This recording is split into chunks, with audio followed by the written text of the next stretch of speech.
கொசு, டெங்கு காய்ச்சல், malaria, corona இதையெல்லாம் நம்ம எதிர்க்கக்கூடாது, ஒழித்து கட்ட வேண்டும். அப்படிதான் இந்த சனாதனம். எங்களை பொறுத்தவரை ஹெச்ஐவி தொழுநோயை போல ஹெச்ஐவி போல சமூக which does not give you equal rights, does not treat you like humans, is not a religion. Over 3,000 years has been experiencing descent-based racialized oppression, exclusion in the form of Hindu religion. इस्लाम धर्म ಬಂದಿದೆ, ಕ್ರೈಸ್ತ धर्म ಬಂದಿದೆ. हिंदू धर्म नाम की कोई धर्म है ही नहीं. हिंदू धर्म केवल धोखा है. सनातन धर्म और आरएसएस की हुकूमत आएगी. सनातन हिंदू धर्म पर अचानक तेज होते हमले संयोग नहीं, ये बयान केवल राजनीतिक नहीं है. वास्तव में ये कठपुतलियां हैं जिनके पीछे कोई एक ही शक्ति है. उदयनिधि स्टालिन ने जो बात कही, वही बात कहने वाले नेताओं की मानो एक पूरी कतार सी लग गई. इनमें से अधिकांश हिंदू नाम वाले क्रिप्टो क्रिश्चियन हैं और उनमें भी सबसे अधिक कांग्रेस पार्टी के नेता हैं. इन सारे बयानों को ध्यान से देखें तो उनमें एक बात समान है, वो ये कि हिंदू धर्म को नष्ट करना है. तो अचानक ऐसा क्या हो गया कि हिंदू धर्म को नष्ट करने की हड़बड़ी मच गई?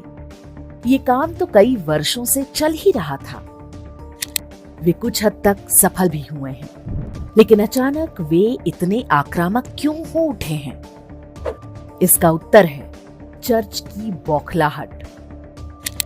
भारत में योजनाबद्ध धर्मांतरण का कार्य सबसे अधिक ईसाई मिशनरियां करती हैं. बीते एक दशक में भारत जिस गति से विकास कर रहा है, ईसाई मिशनरियों के लिए धर्मांतरण कराना अत्यंत कठिन हो गया है. भारत में गरीबी नहीं रहेगी तो धर्मांतरण कैसे करेंगे? ईसाई मजहब के पास गरीबी और अंधविश्वास के सिवा बेचने को है क्या? एक दृष्टि कुछ महत्वपूर्ण आंकड़ों पर. विश्व बैंक के अनुसार वर्ष 2019 में भारत में 10% लोग गरीबी रेखा के नीचे थे. कोविड संकट के बावजूद ये वर्तमान में 8% से भी नीचे होने का अनुमान है. 2011 में गरीबी का अनुपात लगभग 23% था. स्वतंत्रता के समय भारत में 65% लोग गरीब थे. अर्थात भारत में पहली बार गरीबी की समस्या का उपचार हो रहा है. गांधी परिवार की कांग्रेसी सरकारों ने गरीबी हटाओ के नारे तो दिए, लेकिन कभी इसके लिए कोई गंभीर नीति नहीं बनाई. अघोषित तरीके से कह दिया गया था कि गरीबी से छुटकारा पाना है तो धर्मांतरण करना होगा.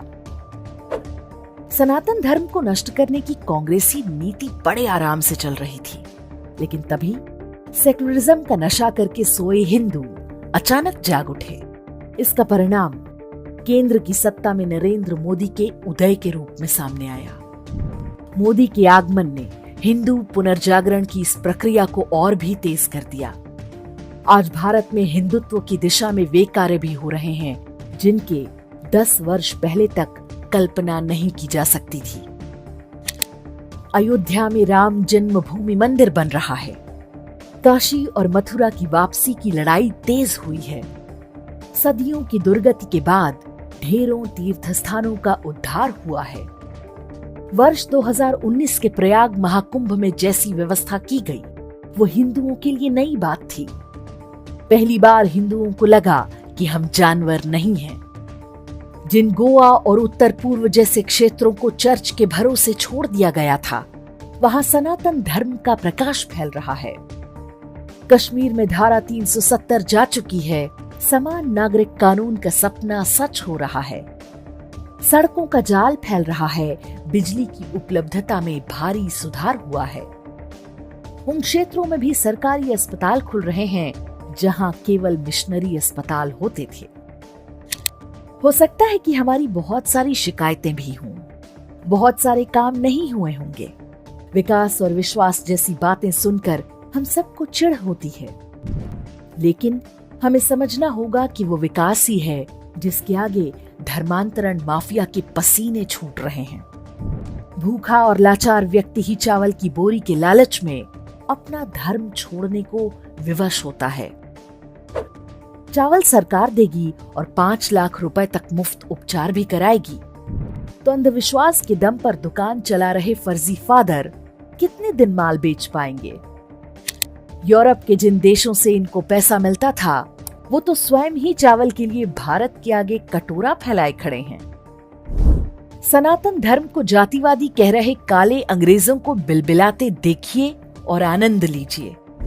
इन्हें नहीं पता कि पश्चिमी ईसाई इन्हें कभी अपने बराबरी का स्थान नहीं देने वाले।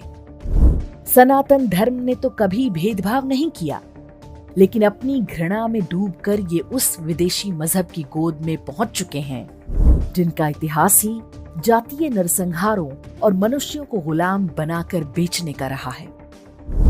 हमें पता होना चाहिए कि दोनों ही अब्राहमिक मजहबों की किताबों में मनुष्यों को दास बनाकर खरीदने बेचने को सही ठहराया गया है, जबकि सनातन हिंदू धर्म में इसका एक भी उदाहरण नहीं मिलता।